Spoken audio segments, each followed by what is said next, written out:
between Tito Ortiz and Chuck Liddell. And I'm gonna try to hurt him. I'm literally gonna try to hurt him. Stop. Give up. You're too old. You're too slow. It's over. It's over.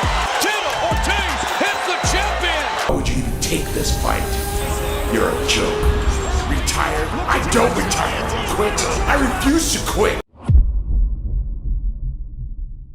Not everyone is cheering for this ex-athlete's political ambitions. Former MMA champion Tito Ortiz just resigned. For a stretch of time, Tito Ortiz wasn't just a fighter. He was the face of a division, the loudest personality in the UFC, and one of the first true superstars the sport ever produced. He helped carry MMA out of the niche era and into mainstream attention, back when pay-per-view wasn't guaranteed, when the UFC was still fighting for legitimacy, and when personalities mattered almost as much as skill. Tito had both. He was aggressive in the cage, aggressive on the mic, and he played the villain so well that fans paid money just to watch someone try to shut him up. But what makes Tito's story so fascinating and so messy is what happened when the glory years ended. Because Tito didn't fade quietly. He didn't become a respectful elder statesman. He became chaos. Feuds, embarrassing moments, public missteps, controversial statements,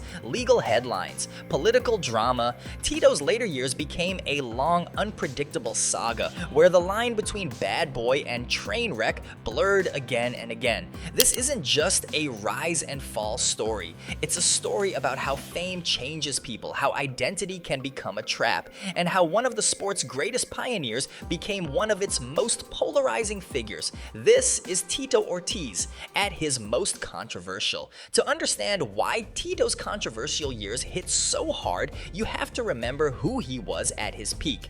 Tito Ortiz came up during the era when the UFC's light heavyweight division was being defined in real time. He wasn't the first star in MMA, but he was one of the first who truly understood how to combine fighting with showmanship. Tito didn't just want to win, he wanted to dominate, pose, taunt, and make the audience feel something. Love him or hate him, you remembered him. He battled for the title early, came up short against the reigning champion Frank Shamrock, then later captured the UFC light heavyweight championship by beating Wanderlei Silva for the vacant belt. And from there, Tito did something that stamped his name into UFC history. He defended that title multiple times during a period when champions weren't as protected as they are today. Those defenses weren't just wins, they were statements. Tito's style was built on grinding pressure, punishing top control, elbows, body shots, and the kind of physical strength that made opponents look stuck. He was the perfect symbol of that era. Part wrestler, part brawler, part showman. And then there was the attitude. Tito's persona wasn't humble warrior. It was swagger, arrogance, and disrespect with a grin. He built rivalries that felt personal, especially with Ken Shamrock, one of the earliest, loudest feuds in UFC history. Tito wasn't just competing, he was performing. He wore shirts to rub it in. He taunted in ways that outraged some fans and thrilled others. Trying to finish him early.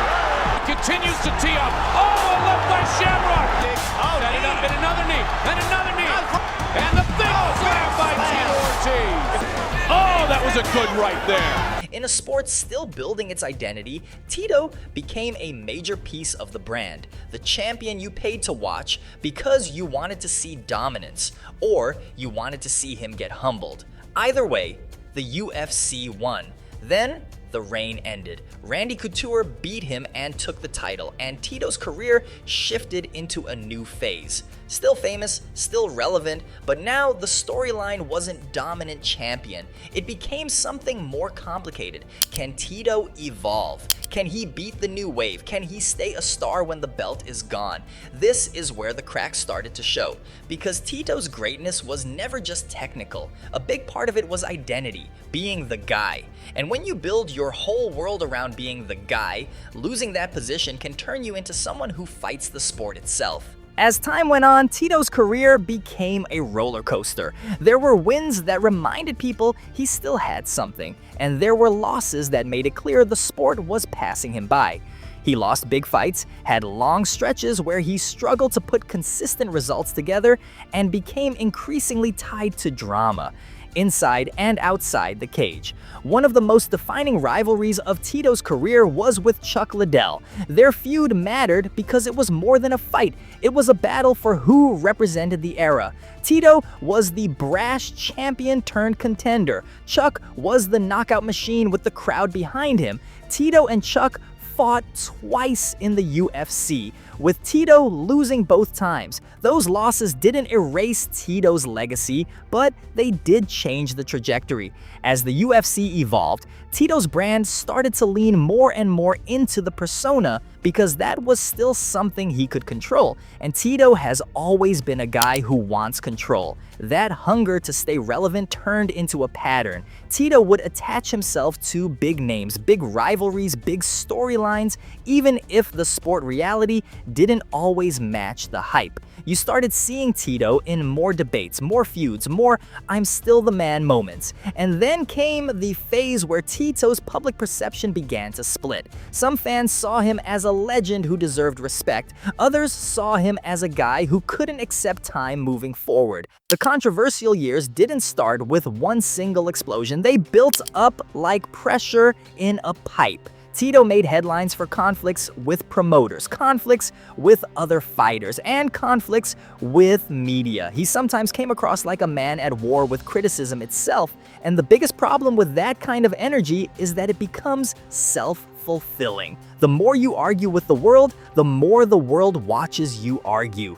Tito kept finding ways to stay in the conversation, but staying in the conversation isn't always the same thing as being respected in it.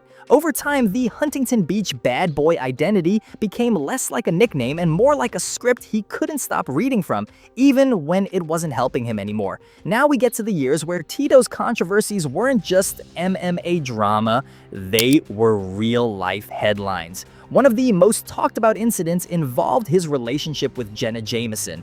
Back in 2010, Tito was arrested on suspicion of domestic violence after allegations were made. Tito denied wrongdoing. Prosecutors ultimately declined to file charges, citing insufficient evidence to prove the case beyond a reasonable doubt. Yeah, I would say that we've had our issues, that's for sure.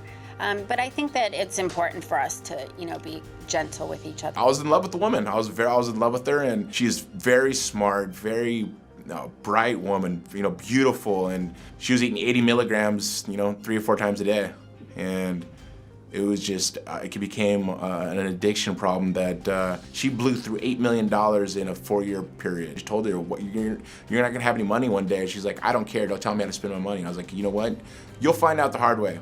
And that was the end of our relationship pretty much. And the situation became a major public spectacle at the time. This is important to state accurately. An arrest and allegations are not the same as a conviction, and the case did not result in charges being filed. But even when cases don't end in convictions, the public damage can still be real. It adds another layer to Tito's reputation as someone constantly surrounded by conflict. And conflict became the theme. Tito's public image started to look like a storm cloud. Even when he wasn't fighting, there was drama nearby.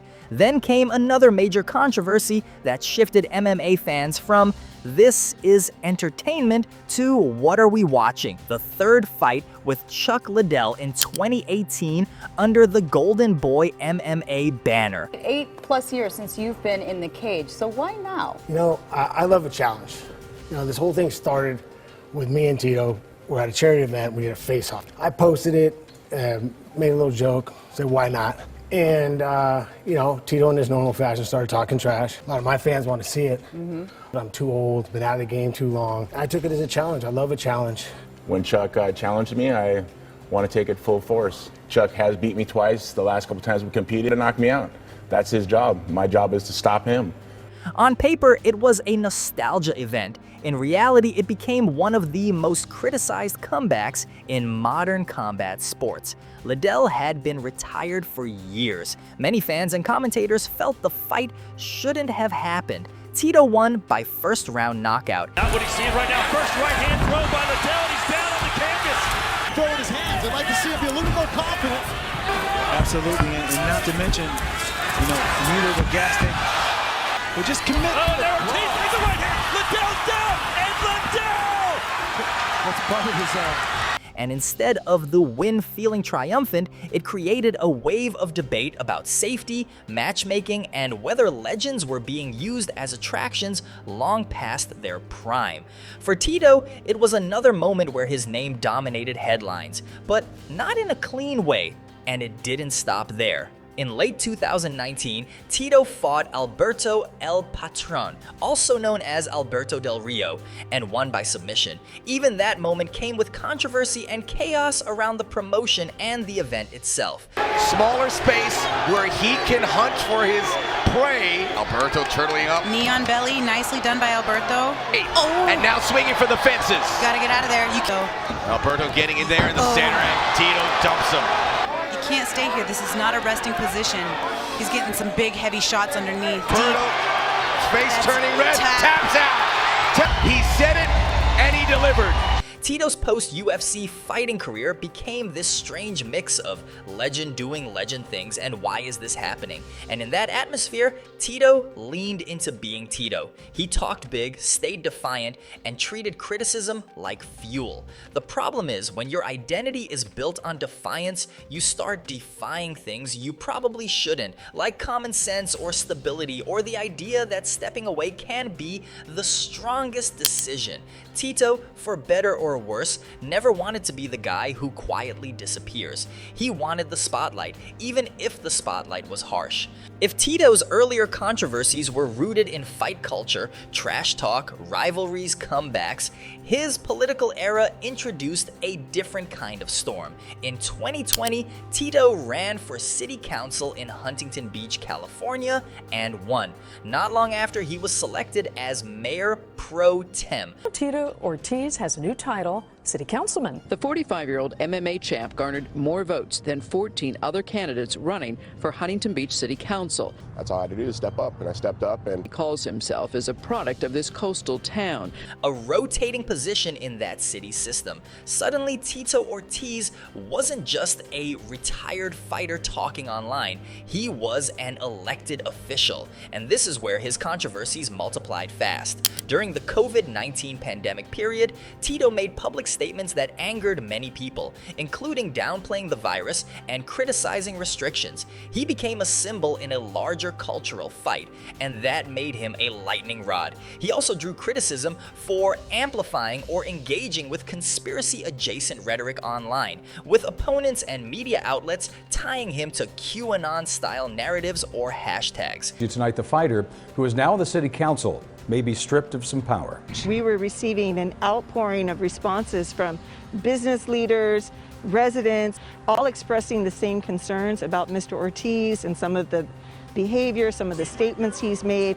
You know, we look to the mayor pro tem as a leader, and we are now giving that a second consideration. Tito and his supporters pushed back on that framing, but the backlash was real, and it became a major part of how his political era was covered. The most explosive part wasn't even the beliefs, it was the dysfunction. Tito clashed with other council members, became a constant headline locally, and the situation spiraled until he resigned from the city council in June 2021, after only a short time in office. Huntington Beach's mayor pro tem and former MMA champion Tito Ortiz just resigned. Ortiz had been under heavy criticism for his support of conspiracy theories backed by QAnon. Ortiz says he resigned because of political attacks and for his family's safety. In his resignation, he framed it as stepping away due to attacks, threats, and character assassination, saying he feared for his family's safety. Critics argued he wasn't suited to the job and accused him of bringing chaos into local government. Supporters saw him as a target of media and political hostility. Either way, the ending was the same. Tito's political chapter burned hot and ended abruptly. Around that same period, there was also controversy reported about him him filing for unemployment benefits while serving in office. Another story that fueled public criticism and added to the perception that Tito's political era was a mess. The details of these incidents were heavily debated publicly, and Tito's side of the story often framed it as misunderstanding or unfair targeting, while critics framed it as irresponsibility. What matters for Tito's legacy is this: by the early 2000s, Tito had moved from being a controversial fighter to being a controversial public figure. And that kind of controversy is stickier. It doesn't end when the final bell rings. It follows you into every interview, every business move, every headline. For many MMA fans, this was the moment where Tito stopped being a fun villain and started being genuinely polarizing in a way that split his audience. Some fans still admired him. Others couldn't separate the legend from the chaos. So, how do you judge Tito Ortiz now? Because the truth is, you're talking about two versions of Tito living in the same body. There's Tito the Pioneer, UFC light heavyweight champion, a star who helped build the sport, a guy who proved MMA could sell when personalities were larger than life. And then there's Tito the Chaos era, the comebacks that felt questionable, the headlines that felt messy, the political drama, the public statements that created backlash, and the constant sense that Tito was always one step away from another controversy. Tito's controversial years matter because they changed how people talk about him. Instead of being remembered only as an early UFC king, he's now remembered as a legend who became unpredictable, sometimes self-destructive, outside the cage. But here's the most honest and accurate takeaway. Tito Ortiz is a reminder that being famous is a skill and staying respected is a different skill. Tito was brilliant at being famous. He was brilliant at making people look at him. He was brilliant at being the bad guy. The problem is, when you live as the bad guy long enough, people stop seeing the performance and start assuming it's just you. And sometimes Tito fed that assumption. He didn't always show self-awareness. He didn't always choose the calm road. He often chose the loud road, the combative road, the I'm right and the world is wrong road. That's why his controversial years became such a long saga. Tito never learned how to lose attention gracefully. He never learned how to step out of the spotlight without setting something on fire. And yet, none of that erases what he did in MMA history. He's still in the UFC Hall of Fame. He's still one of the most recognizable names the sport ever produced. He still helped shape what the light heavyweight division became. The controversy doesn't delete the icon, it just complicates him. And maybe that's the most Tito Ortiz thing ever. A career you can't summarize with one sentence. A legacy that forces you to argue. A pioneer who became a headline. A legend who turned into chaos. So what do you think Tito Ortiz really is when you strip away the noise? Is he a misunderstood pioneer who got swallowed by fame and conflict? Or is he a cautionary tale? Proof that when your whole identity is the bad boy, you eventually start fighting the world instead of fighting opponents. Drop your take in the comments. And if you want more deep dives into MMA's most complicated careers, the real stories, the uncomfortable parts, the truth behind the legend, subscribe to the MMA Zone, because the next one might be even crazier than Tito.